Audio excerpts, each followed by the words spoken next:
साथियों, आप सभी का स्वागत है। आज हम डिस्कस करने वाले हैं बिजनेस मैनेजमेंट का previous year question paper, business management second paper का। ठीक है, जो आपका बिजनेस मैनेजमेंट का सेकंड पेपर था उसका हम PYQ आज डिस्कस करने वाले हैं। सबसे पहला क्वेश्चन है, managerial grid has been developed by. Managerial grid किसके द्वारा डेवलप किया गया था? हिंदी में देख लेते हैं, प्रबंधकीय जाल किसके द्वारा विकसित किया गया? ऑप्शन ए दिया है ब्लैक एंड माउंटेन, हिंदी में भी ब्लैक एंड माउंटेन है। दूसरा है WJ रेजिन, तीसरा है रेंसिस लाइकर्ट एंड चौथा है एल्टन मेयो। तो आपका जो मैनेजरियल ग्रिड का कंसेप्ट है, ये कंसेप्ट दिया गया था ब्लैक एंड माउंटेन के द्वारा। किसके द्वारा स्टूडेंट्स? ब्लैक एंड माउंटेन के द्वारा दिया गया था मैनेजरियल ग्रिड का कंसेप्ट। ठीक है स्टूडेंट्स, तो इसका ऑप्शन क्या हो जाएगा? ए इसका ऑप्शन सही हो जाएगा, ब्लैक एंड माउंटेन। आगे देखते हैं question number second. Dash needs are need for survival, यानी जीवित रहने के लिए कौन सी नीड्स होती हैं? तो हम आपको एक बार बताना चाहेंगे, अब्राहम मैस्लो साहब ने, किसने? अब्राहम मैस्लो साहब ने एक नीड हायरार्की थ्योरी दी है। जब आप मोटिवेशन टॉपिक पढ़ेंगे तो उसमें आपको मिलेगा एक नीड हायरार्की थ्योरी जो अब्राहम मैस्लो साहब ने दिया है, जिसमें अब्राहम मैस्लो साहब कहते हैं कि जब भी आपकी ऑर्गेनाइजेशन में कोई एम्प्लॉय काम करता है तो उसके लिए 5 प्रकार के मोटिवेशनल सोर्स होते हैं। 5 प्रकार से उसकी नीड्स होती हैं। जिस प्रकार से आप उस नीड्स को फुलफिल करते हैं तो उस प्रकार से आपका एम्प्लॉय ज़्यादा मोटिवेट होता है और पूरी ऊर्जा के साथ, पूरी शिद्दत के साथ आपके साथ काम करता है। तो इसमें पूछा गया कि कौन सी ऐसी नीड है अब्राहम मैस्लो के द्वारा बताई गई जिस नीड के हिसाब से सर्वाइवल होता है, मतलब सर्वाइवल जरूरी होता है। किस नीड के हिसाब से? तो फिजियोलॉजिकल नीड जो होता है, यानी शारीरिक नीड जो होता है, जो शारीरिक ज़रूरत होती है, वो जीवित रहने के लिए आवश्यक ज़रूरत होती है। हिंदी में देख लेते हैं, जीवित रहने के लिए आवश्यक आवश्यकताएं कौन सी हैं? तो जीवित रहने के लिए आवश्यक आवश्यकताएं हैं शारीरिक आवश्यकताएं, जिसको इंग्लिश में फिजियोलॉजिकल नीड्स कहते हैं। ठीक है स्टूडेंट्स, आगे देखते हैं question number third. The leadership style which is based on consultation with the group members is called, यानी वो लीडरशिप स्टाइल जिसमें हम ग्रुप के मेंबर्स के साथ कंसल्ट करते हैं, उनसे राय मशवरा लेते हैं, उस लीडरशिप स्टाइल को क्या कहते हैं? उसको ऑटोक्रेटिक स्टाइल कहते हैं, उसको फ्री रेन स्टाइल कहते हैं, उसको डेमोक्रेटिक स्टाइल कहते हैं, या फिर उसको पैटर्नलिस्टिक स्टाइल कहते हैं। हिंदी में देख लेते हैं, नेतृत्वशाली जो समूह के सदस्यों के साथ परामर्श पर आधारित होती है, उस नेतृत्वशाली को हम क्या कहते हैं? तो उस नेतृत्वशाली को हम कहते हैं, क्या कहते हैं स्टूडेंट्स? उसको हम कहते हैं लोकतांत्रिक शैली, यानी डेमोक्रेटिक स्टाइल कहते हैं। वो आपका वो लीडरशिप स्टाइल जिसमें आप ग्रुप के मेंबर्स के साथ कंसल्ट करते हैं और उनसे कंसल्ट करने के बाद ही आप कोई डिसीजन लेते हैं, तो उसको हम कहते हैं डेमोक्रेटिक स्टाइल, यानी हिंदी में उसको हिंदी में कहते हैं लोकतांत्रिक शैली। ठीक है, क्वेश्चन नंबर 4 देखते हैं। मैनेजरियल कंट्रोल इज डन, जो आपका प्रबंधकीय नियंत्रण होता है वो कहाँ किया जाता है? तो प्रबंधकीय नियंत्रण लोअर लेवल मैनेजर्स के द्वारा किया जाता है, या फिर मिडिल लेवल मैनेजर्स के द्वारा किया जाता है, या फिर टॉप लेवल मैनेजर्स के द्वारा किया जाता है, या फिर सभी मैनेजर्स के द्वारा किया जाता है। हिंदी में प्रबंधकीय नियंत्रण किस मैनेजर्स के द्वारा किया जाता है? निम्न प्रबंधकों द्वारा, मध्यम स्तरीय प्रबंधकों द्वारा, या फिर उच्चतम स्तरीय प्रबंधकों द्वारा। तो आपका जो मैनेजरियल कंट्रोल यानी प्रबंधकीय नियंत्रण होता है, ये सभी तरह के प्रबंधकों द्वारा किया जाता है, यानी सभी मैनेजर्स के द्वारा किया जाता है। तो उसका ऑप्शन हो जाएगा D, that is managerial control is done by all level managers, यानी हर लेवल का जो मैनेजर होता है उसके द्वारा मैनेजरियल कंट्रोल किया जाता है। क्वेश्चन नंबर 5 है, विच of the following is not an element of controlling, इसमें से कौन सा कंट्रोलिंग का एलिमेंट नहीं है? ऑप्शन ए है establishment of standards, option B है measurement of performance, option C है correction of deviations, and option D है नन ऑफ द अबव। तो आप बताइए इसमें से कौन सा कंट्रोलिंग का एलिमेंट नहीं है? कमेंट सेक्शन में आप लोग बताएं। जब तक मैं इसका आंसर बता रहा हूँ तब तक आप लोग इस वीडियो को पॉज करें और जाकर कमेंट सेक्शन में बताएं कि इसका आंसर क्या होगा। हिंदी में देख लेते हैं, निम्नलिखित में से नियंत्रण का तत्व नहीं है? मानकों की स्थापना, निष्पादन का मापन, विचलन का सुधार, या फिर उपरोक्त में से कोई नहीं। तो मानकों की स्थापना यानी एस्टेब्लिशमेंट ऑफ स्टैंडर्ड्स, और निष्पादन का मापन यानी मेजरमेंट ऑफ परफॉर्मेंस, और तीसरा है विचलन का सुधार यानी करेक्शन ऑफ डेविएशन से सभी के सभी कंट्रोलिंग के एलिमेंट होते हैं, या सभी के सभी कंट्रोलिंग के स्टेप्स होते हैं, लेकिन इसमें कोई ऐसा स्टेप नहीं दिया गया है कंट्रोलिंग का जो नहीं आता हो। इसमें सारे के सारे step measurement of performance, correction of deviation and establishment of standards, ये सभी के सभी कंट्रोलिंग के एलिमेंट्स होते हैं। तो इसका ऑप्शन क्या हो जाएगा? D, that is none of the above. ठीक है स्टूडेंट्स, तो इसका ऑप्शन क्या हो जाएगा? उपरोक्त में से कोई नहीं। अगला है question number 6, two factor theory is also known as. Two factor theory को किस और नाम से जाना जाता है? हिंदी में दो कारक सिद्धांत जाना जाता है। थियरी एक्स एंड वाई के नाम से, मोटिवेशन हाइजीन थियरी के नाम से, अचीवमेंट थियरी के नाम से, या फिर नन ऑफ दीज। हिंदी में देख लेते हैं, सिद्धांत एक्स और वाई के नाम से, अभिप्रेरणा स्वच्छता सिद्धांत के माध्यम से, या फिर उपलब्धता सिद्धांत के माध्यम से, या फिर इनमें से कोई नहीं। तो बताइए जो टू फैक्टर थियरी है यानी जो दो कारक सिद्धांत है उसको कैसे जाना जाता है? तो दो कारक सिद्धांत को अभिप्रेरणा स्वच्छता सिद्धांत के नाम से जाना जाता है, यानी इसको हम मोटिवेशन हाइजीन थियरी के नाम से जानते हैं। तो उसका ऑप्शन बी हो जाएगा। अगला है question number 7, the statement leaders are born and not made is related to, यानी एक स्टेटमेंट है, कथन है जिसमें कहा गया है कि जो नेता होते हैं वो जन्म लेते हैं, नेता कभी बनाए नहीं जाते हैं। ये जो स्टेटमेंट है ये किससे संबंधित है? ये ट्रेड थियरी से संबंधित है, यानी गुणात्मक सिद्धांत से संबंधित है, बिहेवियरल थियरी से संबंधित है, यानी व्यवहारवादी सिद्धांत से संबंधित है, सिचुएशनल थियरी से संबंधित है, यानी स्थितिजन्य सिद्धांत से संबंधित है, या फिर इनमें से कोई नहीं। तो बताइए जो आपका leaders are born and not made, ये जो थियरी है वो किससे रिलेटेड है? तो ये रिलेटेड है आपकी ट्रेड थियरी से, गुणात्मक सिद्धांत से। किससे संबंधित है? गुणात्मक सिद्धांत से, क्योंकि यहाँ पे बताया गया है कि लीडर्स जो होते हैं वो जन्मजात होते हैं, जन्म से ही उनमें वो गुण होते हैं लीडर्स के अंदर, जो गुण आपको समाज के द्वारा विकसित नहीं किया जा सकता है, ऐसा कहा जाता है ट्रेड थियरी के अनुसार। देखिए ऐसा नहीं है, लीडर्स पैदा भी होते हैं यानी जन्म भी लेते हैं, बनाए भी जाते हैं, यानी ऐसा नहीं है कि लीडर्स केवल स्पेशल होते हैं जो गॉड गिफ्टेड होते हैं। आजकल लीडर्स प्रोड्यूस भी किए जा सकते हैं, लीडर्स के अंदर लीडरशिप क्वालिटीज़ डेवलप भी की जा सकती हैं। ठीक है, इसके लिए बहुत सारे लीडरशिप के सेमिनार्स होते हैं, कॉन्फ्रेंसेज होते हैं, जहाँ पे अलग अलग ट्रेनिंग्स दी जाती हैं कैसे आप लीडर्स बन सकते हैं। ठीक है, क्वेश्चन नंबर 8 है, according to managerial grade theory which of the following represent team leadership style. तो जो मैनेजरियल ग्रिड थियरी है यानी जो प्रबंधकीय जाल सिद्धांत है, उसके अनुसार निम्न में से कौन सी नेतृत्व शैली का प्रतिनिधित्व करता है? तो बताइए इसमें से कौन सा मैनेजरियल ग्रिड थियरी का प्रतिनिधित्व करता है यानी उसको रिप्रेजेंट करता है? तो आपका जो 9 है दैट इज ऑप्शन बी, ये मैनेजरियल ग्रिड थियरी को रिप्रेजेंट करता है। अब ये 9 क्या होता है इसके लिए आप लोग सारथी ज्वाइन करिए, सारथी में डिटेल में आपको बताया जाएगा कि मैनेजरियल ग्रिड क्या होता है, मैनेजरियल ग्रिड की थियरी क्या होती है। ठीक है स्टूडेंट्स, आप सारथी ज्वाइन कर सकते हैं और सारथी के माध्यम से आप जान सकते हैं। अगला question number 9, theory Z of motivation was given by, यानी जो जेड सिद्धांत है अभिप्रेरणा का वो किसके द्वारा दिया गया? वो ऑची के द्वारा दिया गया था, अल्डर्फर के द्वारा दिया गया था, या फिर व्रूम के द्वारा दिया गया था, या फिर इनमें से किसी के द्वारा नहीं दिया गया था। तो बताइए थियरी जेड का सिद्धांत किसके द्वारा दिया गया था? तो थियरी जेड का जो सिद्धांत है वो दिया गया था विलियम ऑची के द्वारा। किसके द्वारा? विलियम ऑची के द्वारा दिया गया था थियरी जेड ऑफ मोटिवेशन।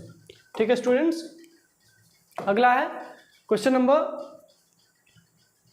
तो नहीं दिख रहा, आई थिंक 11 या 12 होगा। विच of the following is not included in direction, इसमें से कौन सा डायरेक्शन में इंक्लूडेड नहीं होता? तो हम आपको बता दें डायरेक्शन के 4 एलिमेंट्स होते हैं। कौन कौन से होते हैं? Supervision, motivation, leadership, communication. ये आपने पढ़ा था क्लास 12 में। आपने क्लास 12 में पढ़ा होगा कि डायरेक्टिंग के 4 ही एलिमेंट्स होते हैं, यानी डायरेक्शन के 4 ही तत्व होते हैं, दिशा निर्देशन के 4 ही तत्व होते हैं। लेकिन आप अभी बीकॉम के स्टूडेंट हैं तो क्या आपको वही क्लास 12 वाला सिलेबस पढ़ाया जाएगा? ऐसा नहीं है। तो यहाँ पे आप देखेंगे तो डायरेक्शन में आपको गाइडिंग भी मिलेगा, इंस्ट्रक्शन भी मिलेगा। ठीक है, तो supervision, motivation, leadership, communication, guiding, instruction, ये सभी के सभी डायरेक्शन के एलिमेंट हैं, लेकिन जो कंट्रोलिंग है ये डायरेक्शन का एलिमेंट नहीं है। तो इसका हो जाएगा ऑप्शन डी, दैट इज नियंत्रण। नियंत्रण निर्देशन में शामिल नहीं होता है, नियंत्रण एक अलग ही कंसेप्ट है। अगला है according to Herzberg theory which one of the following is a motivating factor. Option A है जॉब सिक्योरिटी, ऑप्शन बी है कंपनी पॉलिसी, ऑप्शन सी है work itself and option D है इंटरपर्सनल रिलेशनशिप। हिंदी में देख लेते हैं, हर्ट्जबर्ग सिद्धांत के अनुसार निम्नलिखित में से कौन सा अभिप्रेरणा का एक कारक है। तो बताइए, हर्ट्जबर्ग सिद्धांत के अनुसार निम्नलिखित में से कौन सा अभिप्रेरणा का एक कारण है? कार्य सुरक्षा, कंपनी की नीति, स्वयं कार्य या फिर अंत व्यक्तित्व संबंध।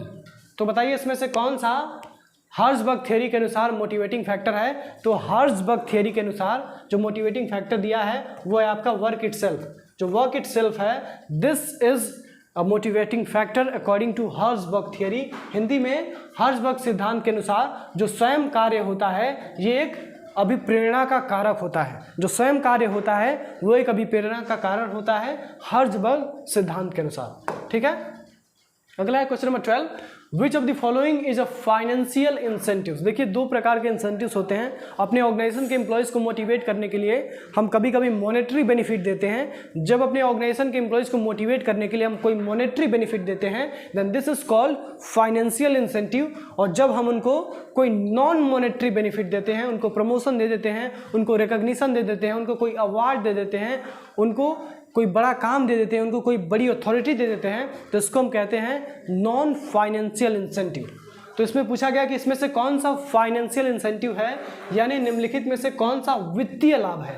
स्टॉक ऑप्शन, प्रमोशन, स्टेटस या फिर पार्टिसिपेशन। यानी स्टॉक ऑप्शन, पदोन्नति, स्थिति या सहभागिता, इसमें से कौन सा वित्तीय लाभ है? तो जो स्टॉक ऑप्शन होता है, यानी जो हिंदी में भी इसको स्टॉक ऑप्शन ही कहते हैं, जो स्टॉक को परचेज करने का एक राइट दिया जाता है आपको। Stock option means right to purchase stock of your company. Employees को कभी कभी ये राइट दिया जाता है, इसको शॉर्ट में हम कहते हैं एम्प्लॉयज स्टॉक ऑप्शन स्कीम। क्या कहते हैं स्टूडेंट्स इसको शॉर्ट में? ईसॉस कहते हैं, एम्प्लॉयज स्टॉक ऑप्शन स्कीम या फिर एम्प्लॉयज स्टॉक ऑप्शन प्लान। ठीक है, ईसॉप या ईसॉस कहते हैं। इसके माध्यम से हमारे कंपनी के एम्प्लॉयज़ को ये अधिकार दिया जाता है कि आप यदि चाहें तो हमारे कंपनी के शेयर्स को, हमारे कंपनी के स्टॉक्स को कम प्राइस पे खरीद सकते हैं। तो इसका ऑप्शन हो जाएगा A, that is stock option. ठीक है स्टूडेंट, क्वेश्चन नंबर 13 देखते हैं, विच one of the following is not an element of communication process. इसमें से कौन सा संचार प्रक्रिया का तत्व नहीं है? पहला है एनकोडिंग यानी सांकेतिकरण, दूसरा है रिसीवर यानी प्राप्तकर्ता, तीसरा है चैनल यानी चैनल, इसका हिंदी मतलब भी चैनल ही होता है, एंड चौथा है मेजरमेंट यानी मापन। तो कम्युनिकेशन के एलिमेंट में एनकोडिंग भी आता है यानी सांकेतिकरण भी आता है, प्राप्तकर्ता भी आता है, चैनल भी आता है, लेकिन मेजरमेंट जो होता है, मेजरमेंट आपके कम्युनिकेशन के एलिमेंट में नहीं आता है। ठीक है स्टूडेंट्स, तो इसका हो जाएगा measurement, that is option D. हम आपसे पूछना चाहेंगे कि जो कम्युनिकेशन प्रोसेस होता है उसमें कौन कौन से एलिमेंट्स आते हैं और किस सीक्वेंस में होता है आपका कम्युनिकेशन प्रोसेस। तो जो भी स्टूडेंट्स इस लेक्चर को देख रहे हैं वो केवल PYQ को ना देखें, वो कमेंट सेक्शन में जाएं और ये लिखें कि कम्युनिकेशन प्रोसेस में कितने एलिमेंट्स होते हैं, उनके नाम क्या होते हैं, और कम्युनिकेशन प्रोसेस में जो एलिमेंट्स होते हैं वो किस सीक्वेंस में होते हैं। ठीक है, चलिए आगे देखते हैं। Co partnership as an instrument of motivation involves. Hindi में प्रेरणा के एक साधन के रूप में सह साझेदारी में शामिल है। ऑप्शन ए है allotting shares to employees, option B है distributing a part of profit to employees, option C है providing retirement benefits to employees, and option D है enriching the job of employees. यानी आप अपने ऑर्गेनाइजेशन के employees को partnership motivation कैसे देते हैं? अपने एम्प्लॉयज को शेयर्स अलॉट करके, अपने एम्प्लॉयज को प्रॉफिट का एक हिस्सा देके, या फिर अपने एम्प्लॉयज़ को रिटायरमेंट बेनिफिट देके, या फिर अपने एम्प्लॉयज़ का जो जॉब पोजीशन है उसको बढ़ा के। तो बताइए आप अपने एम्प्लॉयज़ को पार्टनरशिप मोटिवेशन कैसे देते हैं? ऑप्शन हिंदी में देख लेते हैं। कर्मचारियों को अंश आवंटित करके, कर्मचारियों को लाभ में हिस्सा देके, कर्मचारियों को सेवानिवृत्ति लाभ प्रदान करके, या फिर कर्मचारियों के कार्य को समृद्ध करके। तो किस प्रकार से आप उनको एक को पार्टनरशिप मोटिवेशन देते हैं बताइए स्टूडेंट्स? तो इसका ऑप्शन हो जाएगा A, that is allotting shares to employees. जब अपने एम्प्लॉयज को आप शेयर अलॉट करते हैं then they become part of your organisation, और वो जब आपके ऑर्गेनाइजेशन के पार्ट बन जाते हैं तो आपके पार्टनर बन जाते हैं।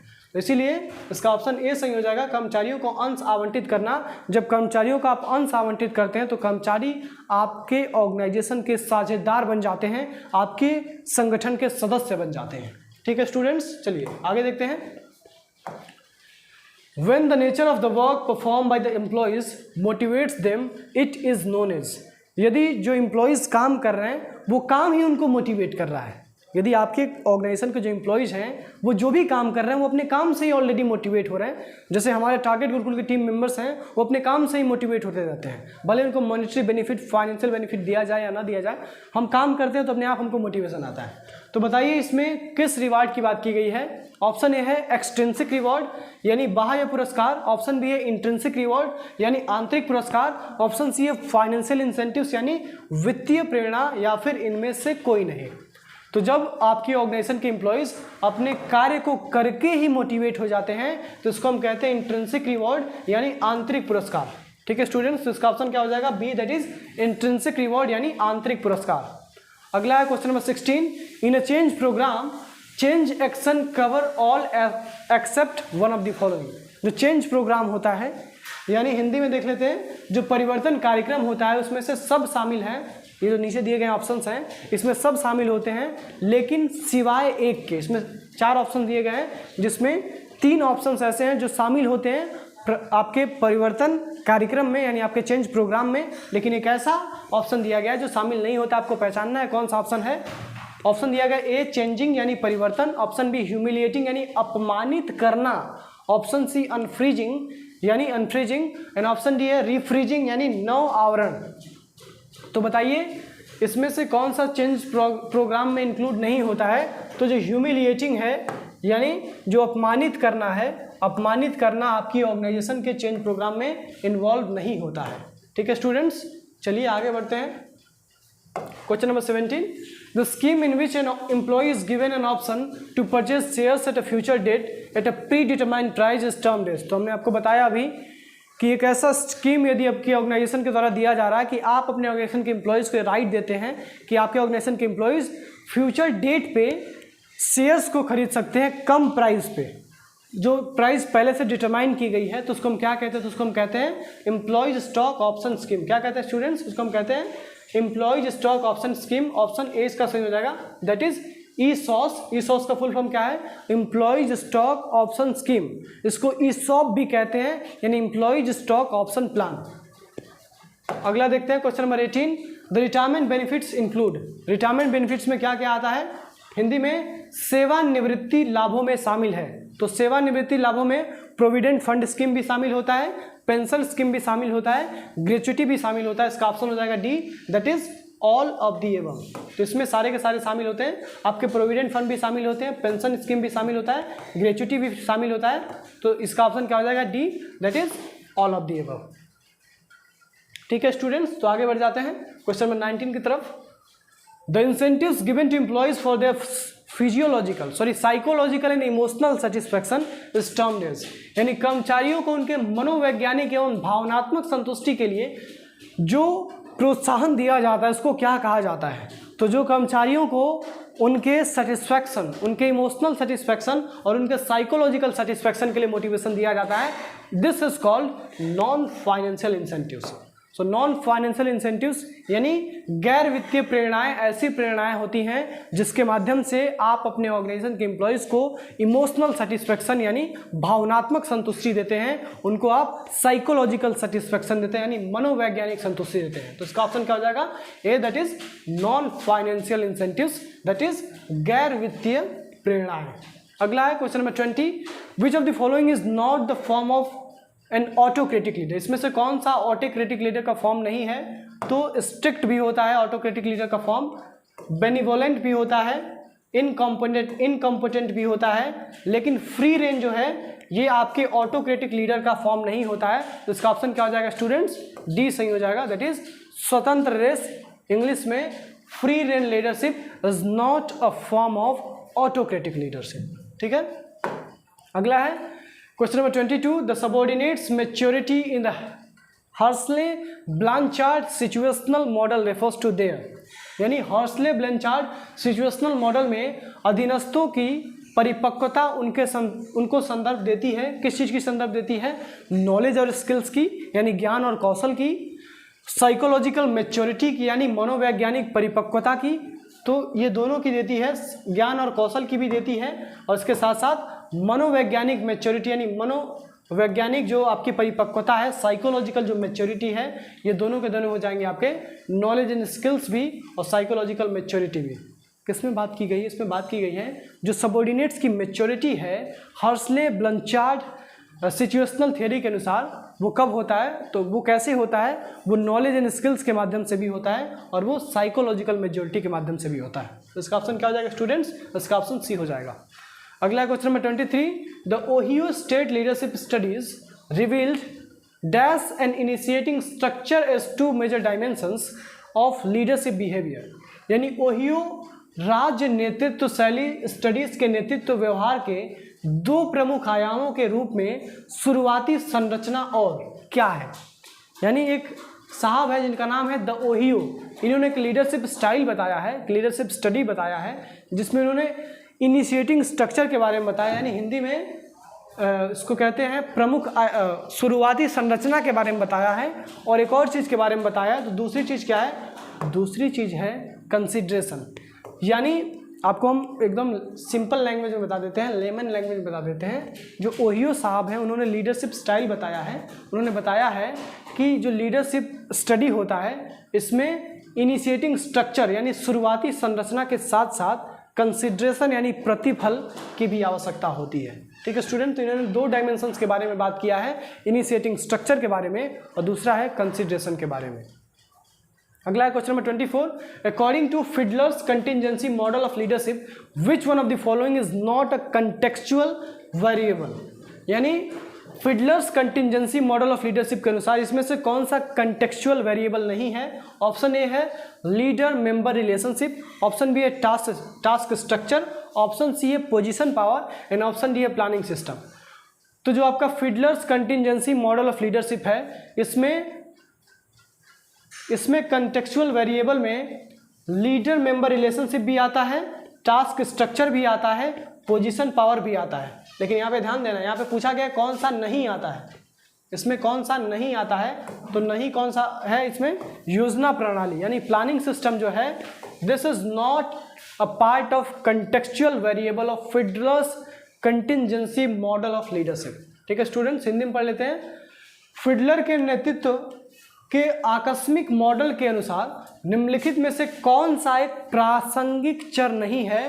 तो फिडलर के नेतृत्व के आकस्मिक मॉडल के अनुसार जो आपका योजना प्रणाली है वो प्रासंगिक चर नहीं है। ठीक है स्टूडेंट्स, आगे बढ़ जाते हैं क्वेश्चन नंबर 25 की तरफ। The leader who follows all the rules is known as, एक नेता जो समस्त नियमों का पालन करता है उसको हम कहते हैं ब्यूरोक्रेट। ब्यूरोक्रेट यानी नौकरशाही। जैसे हमारी ऑर्गेनाइजेशन के जो भी एम्प्लॉयज होते हैं they have to follow all the rules and regulations, तो उस प्रकार के लीडर्स को हम कहते हैं ब्यूरोक्रेट यानी नौकरशाही। ठीक है स्टूडेंट, इसका ऑप्शन क्या हो जाएगा? C, that is bureaucrat and नौकरशाही। अगला है according to Herzberg's two factor theory recognition is included under which of the following factors, यानी जो हर्ट्जबर्ग्स का टू फैक्टर थियरी है उसमें हर्ट्जबर्ग का जो टू फैक्टर थियरी है उसमें रिकग्निशन कहाँ आता है? रिकग्निशन सेटिस्फायर्स में आता है, डिससेटिस्फायर्स में आता है, सिचुएशनल में आता है, नन ऑफ द अबव में आता है। बताइए, तो आपका जो रिकग्निशन है वो आता है सेटिस्फायर्स में। किस में आता है स्टूडेंट्स? ऑप्शन ए है दैट इज सेटिस्फायर्स में, दैट इज संतुष्ट करने वाले।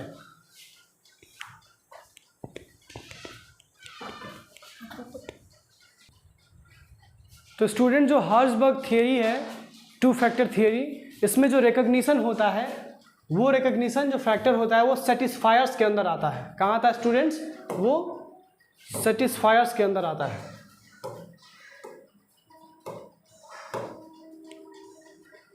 दैट इज ए ऑप्शन इसका सही हो जाएगा। जो संतुष्ट करने वाले आपके कारक होते हैं उसमें आता है आपका रिकग्निशन। हिंदी में देख लेते हैं। हर्ट्जबर्ग दो कारक सिद्धांत के अनुसार मान्यता को किन कारकों में सम्मिलित किया गया है? तो मान्यता को सम्मिलित किया गया है संतुष्ट करने वाले कारकों में। देखिए हर्ज़बर्ग थ्योरी में दो तरह के कारक होते हैं, एक होते हैं सेटिस्फायर्स और एक होते हैं डिससेटिस्फायर्स। तो जो सेटिस्फायर है उसमें आता है आपका रिकॉग्निशन। अगला क्वेश्चन नंबर 27, मैनेजमेंट इज। तो मैनेजमेंट क्या है ये क्वेश्चन हम डिस्कस कर चुके हैं बिजनेस मैनेजमेंट फर्स्ट में। देखिए एक चीज़ याद रखिएगा, भले ही इसका नाम है बिजनेस मैनेजमेंट सेकंड, लेकिन इसमें बिजनेस मैनेजमेंट फर्स्ट के भी 4-5 क्वेश्चंस आपको मिलेंगे। तो जो बच्चे बिजनेस मैनेजमेंट सेकंड पेपर कल देने वाले हैं उनसे निवेदन है कि आप बिजनेस मैनेजमेंट फर्स्ट की प्लेलिस्ट को एक बार फिर से देखें, क्योंकि वहाँ से भी कम से कम 3-4 क्वेश्चंस बनेंगे। ठीक है स्टूडेंट, तो आप लोग 3-4 क्वेश्चन का मतलब 6-7 नंबर का बात है, 4 क्वेश्चन से अधिक भी बन सकते हैं। अभी यहाँ पे आप देखेंगे 3-4 क्वेश्चन आपको मिलेंगे। तो मैनेजमेंट क्या है? मैनेजमेंट आर्ट और साइंस दोनों है, तो इसका ऑप्शन क्या हो जाएगा? C, that is art and science both. अगला है question number 28, Maslow has classified human needs into how many categories. जो अब्राहम मैस्लो साहब हैं उन्होंने ह्यूमन नीड्स को कितनी कैटेगरीज में क्लासीफाई किया है? तो उन्होंने 5 कैटेगरीज में क्लासीफाई किया है, तो इसका ऑप्शन डी हो जाएगा, दैट इज 5। कौन कौन से नीड्स हैं एक बार हम आपको बता देना चाहेंगे। सबसे पहला नीड होता है आपका फिजियोलॉजिकल नीड, दूसरा होता है आपका love and belongingness need, short में लिख रहे हैं हम। तीसरा होता है आपका सेफ्टी, सॉरी स्टूडेंट्स, दूसरा होता है आपका safety and security need, safety and security need. तीसरा होता है लव एंड बिलोंगिंगनेस नीड। चौथा होता है आपका सेल्फ एस्टीम नीड और पांचवा होता है आपका सेल्फ एक्चुअलाइजेशन नीड। तो 5 तरह के नीड्स होते हैं according to Abraham Maslow theory of motivation. 5 needs होते हैं। पहला होता है फिजियोलॉजिकल नीड्स, जिसमें बेसिक नीड्स आते हैं, जिसमें हाउसिंग, क्लॉथ्स और आपका जो भी बेसिक, जिसको हिंदी में कहते हैं रोटी कपड़ा मकान, इन चीज़ों की आवश्यकता होती है फिजियोलॉजिकल नीड में। Then safety and security need, then love and belongingness need, then self esteem need, then self actualisation need. यानी 5 तरह के नीड्स होते हैं according to Abraham Maslow theory. तो इसमें क्या ऑप्शन हो जाएगा? ऑप्शन हो जाएगा इसका D, that is 5। Question number 29 देखते हैं। The computer network for exchange of information world wide is, यानी वो कंप्यूटर नेटवर्क जिसके माध्यम से हम पूरे विश्व में इंफॉर्मेशन को एक्सचेंज कर सकते हैं, उसको हम क्या कहते हैं? उसको हम कहते हैं इंटरनेट। हिंदी में देख लेते हैं। सूचनाओं के विनिमय हेतु विश्व स्तरीय संगणक नेटवर्क है। तो जो सूचनाओं के विनिमय हेतु विश्व स्तरीय संगणक नेटवर्क है उसको कहा जाता है इंटरनेट। ऑप्शन डी इसका सही हो जाएगा। क्वेश्चन नंबर 30 है, goal path theory is also called as. तो गोल पाथ थियरी को अचीवमेंट थियरी भी कहा जाता है। क्या कहा जाता है? गोल पाथ थियरी को अचीवमेंट थियरी भी कहा जाता है। हिंदी में देख लेते हैं। पथ लक्ष्य सिद्धांत को पथ लक्ष्य सिद्धांत को उपलब्धि विचारधारा भी कहा जाता है। तो इसका ए सही हो जाएगा। अगला है question number 31, which is not a principle of communication. इसमें से कौन सा कम्युनिकेशन का प्रिंसिपल है? तो आपको बता दें 7 C's होते हैं कम्युनिकेशन के, कंसिस्टेंसी, क्लैरिटी, और भी होते हैं आपके कंसिडरेशन, वो हम डिस्कस करेंगे। सारथी जो भी बच्चे हैं वो सारथी में आपको आज लाइव क्लास दी जाएगी, उसमें आपको डिस्कस किया जाएगा आपके सारे के सारे क्वेश्चंस और इसके साथ साथ कंसेप्ट जहाँ से क्वेश्चन बन सकते हैं। तो इसका ऑप्शन क्या होगा? इसका ऑप्शन होगा सी, एटीट्यूड। एटीट्यूड जो होता है वो प्रिंसिपल ऑफ कम्युनिकेशन में नहीं आता है। क्लैरिटी भी आता है, कंसिस्टेंसी भी आता है, अटेंशन भी आता है। अटेंशन की जगह पे कंसिडरेशन होना चाहिए, लेकिन यूनिवर्सिटी कभी कभी झोल करती है थोड़ा सा, तो कोई बात नहीं, हम लोग सारे तरह के झोल के लिए आपको तैयार करते हैं सारथी में। यदि आप चाहते हैं कि आपके सेकंड सेमेस्टर एग्जाम की तैयारी बहुत बेहतर तरीके से आप करें, तो आप जाइए टारगेट गुरुकुल मोबाइल ऐप को डाउनलोड करिए और सारथी को ज्वाइन करिए। ठीक है स्टूडेंट, तो इसका ऑप्शन क्या हो जाएगा? सी, एटीट्यूड। अगला है question number 32, which is not a function of leader. इसमें से कौन सा लीडर का फंक्शन नहीं है? इसमें से कौन सा नेतृत्व का कार्य नहीं है? हिंदी में ऑप्शन दिए गए हैं, समूह कार्य, अधिकार प्रयोग, समय प्रबंधन, टकराव पैदा करना। तो बहुत ऑप्शन इसका आसान है। कभी भी लीडर का ये फंक्शन नहीं होता है कि वो कन्फ्लिक्ट्स को रेज करे, यानी कन्फ्लिक्ट्स को रेज करना लीडर का ये काम नहीं होता है। बाकी जो काम है इसमें दिया है पहला, दूसरा, तीसरा, जैसे टीम वर्क इस्टेब्लिश करना, टीम वर्क को इंश्योर करना अपने ऑर्गेनाइजेशन में, समूह कार्य को, और अधिकार का प्रयोग करना, समय का प्रबंधन करना, ये सभी के सभी लीडर्स के फंक्शन होते हैं। लेकिन कन्फ्लिक्ट्स को रेज करना यानी विवाद पैदा करना, ये किसी भी लीडर का फंक्शन नहीं होता है। अगला है question number 33, which model states that the appropriateness of leadership style depends on the situational requirements. Hindi में कौन सा मॉडल बताता है कि नेतृत्व शैली की उपयुक्तता स्थिति जन्य आवश्यकताओं पर निर्भर करती है? ऑप्शन ए है फिडलर्स कंटिजेंसी मॉडल, हिंदी में फिडलर्स कंटिजेंसी मॉडल। बी है ट्रेड थ्योरी यानी गुणमूलक सिद्धांत, बिहेवियरल थ्योरी यानी व्यवहारिक सिद्धांत, और या फिर नन ऑफ द अबव। तो आपका जो ये कंटिजेंसी फिडलर्स कंटिजेंसी अप्रोच है ये डील करता है सिचुएशनल रिक्वायरमेंट से। जो आपका फिडलर्स कंटिजेंसी मॉडल है ये डील करता है आपके लीडरशिप के उस स्टाइल से जो डिपेंड करता है सिचुएशनल रिक्वायरमेंट से। ठीक है, अगला question number 34, the techniques of direction are. Direction के कौन कौन से टेक्निक्स होते हैं? ऑप्शन दिया है ऑर्डर्स एंड इंस्ट्रक्शंस यानी आदेश और निर्देश। बी दिया है follow up orders and instructions यानी अनुवर्ती आदेश और निर्देश। सी दिया है स्टैंडर्ड प्रैक्टिसेस एंड प्रोसीजर्स यानी मानक प्रथाएं एवं प्रक्रियाएं। एंड ऑप्शन डी दिया है ऑल ऑफ दी अबव। तो इसका ऑप्शन हो जाएगा डी, क्योंकि जो डायरेक्शन के टेक्निक्स होते हैं उसमें ऑर्डर इंस्ट्रक्शंस भी आते हैं, उसमें फॉलो अप ऑर्डर्स इंस्ट्रक्शंस भी आते हैं, उसमें स्टैंडर्ड प्रैक्टिसेस एंड प्रोसीजर्स भी आते हैं। तो इसका ऑप्शन क्या हो जाएगा स्टूडेंट्स? इसका ऑप्शन हो जाएगा डी, दैट इज उपरोक्त सभी। अगला है question number 35, the leadership style in which the manager once determines policies, programs and limitations for action and the entire process is left to subordinate is known as। यानी एक ऐसा leadership style जिसमें सबसे पहले लीडर सारी policies को, plans को और लिमिटेशंस को डिसाइड कर लेता है और इसके बाद सबऑर्डिनेट्स पे सब कुछ छोड़ देता है।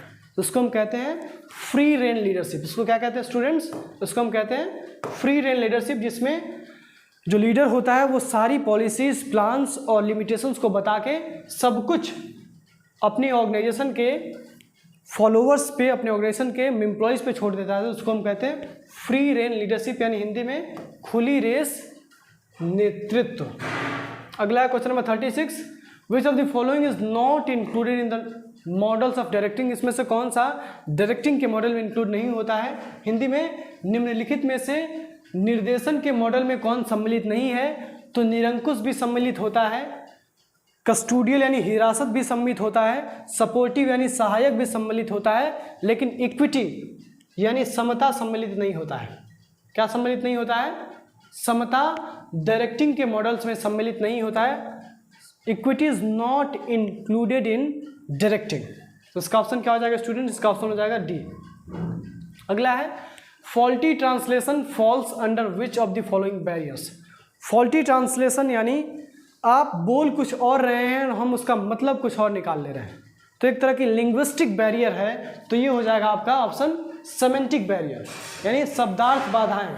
जो आपका दोषपूर्ण अनुवाद होता है वो शब्दार्थ बाधाओं के अंदर आता है। जो आपका फॉल्टी ट्रांसलेशन होता है वो सेमेंटिक बैरियर या फिर आप उसको लिंग्विस्टिक बैरियर कह सकते हैं, उसके अंदर आता है। ठीक है स्टूडेंट्स, अगला है who has developed the theory of management by objective. से ये भी क्वेश्चन रिपीट हुआ है। हमने आपको बताया है कि बिजनेस मैनेजमेंट फर्स्ट की जो कंप्लीट प्लेलिस्ट है उसको एक बार फिर से देख लीजिएगा, और बिजनेस मैनेजमेंट फर्स्ट का जो आज पेपर हुआ है उसको भी एक बार, जो हमने आंसर किया है, डिस्कस किया है, उसको भी एक बार फिर से डिस्कस आप लोग देख लीजिएगा, क्योंकि वहाँ से क्वेश्चन पक्का 3, 4, 5 तो बनेंगे ही। तो यहाँ पे देखिए मैनेजमेंट बाय ऑब्जेक्टिव थियरी किसने दिया है? तो ये क्वेश्चन आज भी आया था, पीटर ड्रकर ने दिया है, और ये क्वेश्चन PYQ में भी दिया गया है, बिजनेस मैनेजमेंट फर्स्ट के भी और बिजनेस मैनेजमेंट सेकंड के भी। तो इसका क्या हो जाएगा option B, that is Peter Drucker. Question number 39 है the assumption that an average human being lacks ambition and dislikes responsibilities related to. तो जो ये एजम्पशन है, ये जो अवधारणा है कि एक औसत इंसान महत्वाकांक्षाओं और जिम्मेदारी को नापसंद करता है, ये जो अवधारणाएं हैं ये अवधारणाएं संबंधित है एक्स थियरी से। किससे संबंधित है? एक्स सिद्धांत से। एक्स सिद्धांत ये कहता है जो साधारण मानव होते हैं उनके अंदर कोई महत्वाकांक्षा नहीं होती है, वो कभी जिम्मेदारी लेना पसंद नहीं करते हैं। तो इसका ऑप्शन क्या हो जाएगा? इसका ऑप्शन हो जाएगा थियरी एक्स, यानी एक्स सिद्धांत। अगला है in managerial grade theory which number represent task style of leadership. Hindi में प्रबंधकीय जाल सिद्धांत में कौन सी संख्या कार्यशैली नेतृत्व को परिदर्शित करती है? तो प्रबंधकीय जाल में जो प्रबंधकीय जाल का जो सिद्धांत है उसमें जो 9-1 है, ये जो 9-1 है ये रिप्रेजेंट करता है टास्क स्टाइल ऑफ लीडरशिप को। याद रखिएगा, अगर यहाँ पे टीम आएगा तो टीम के जगह पे हो जाएगा 99, टीम के जगह पे हो जाएगा 99, लेकिन जब टास्क स्टाइल की बात की जाएगी तो वहाँ पे हो जाएगा 91, यानी ऑप्शन डी इसका सही हो जाएगा। तो ये थे स्टूडेंट आपका प्रीवियस ईयर क्वेश्चन पेपर।